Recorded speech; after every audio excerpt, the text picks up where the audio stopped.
Je, kuna sababu ya bei za vyakula kupanda kuelekea Ramadhani na Kwaresma? Serikali yasema hapana. Habari za wakati huu, msikilizaji wa Dicky Studio TV, karibu upate dondoo muhimu za habari. Habari kamili. Serikali imetoa onyo kwa wafanyabiashara wanaopandisha bei za vyakula kuelekea vipindi vya ibada. Inasisitiza kuwa hakuna sababu ya kufanya hivyo, kwani ina akiba ya chakula ya kutosha.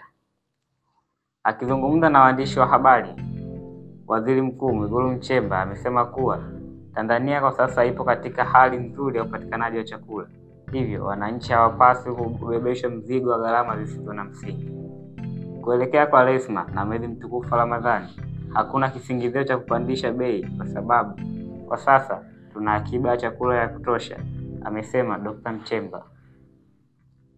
Ameeleza kuwa serikali itaendelea kusimamia masoko na kuchukua hatua dhidi ya wafanyabiashara watakaobainika kupandisha bei kiholela au kufanya ulanguzi wa vyakula, hasa katika vipindi ambavyo mahitaji huongezeka.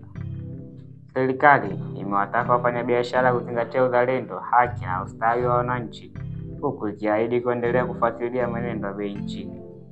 Endelea kufuatilia Dicky Studio TV kwa habari zilizo sahihi na za haraka na zenye maslahi kwa jamii.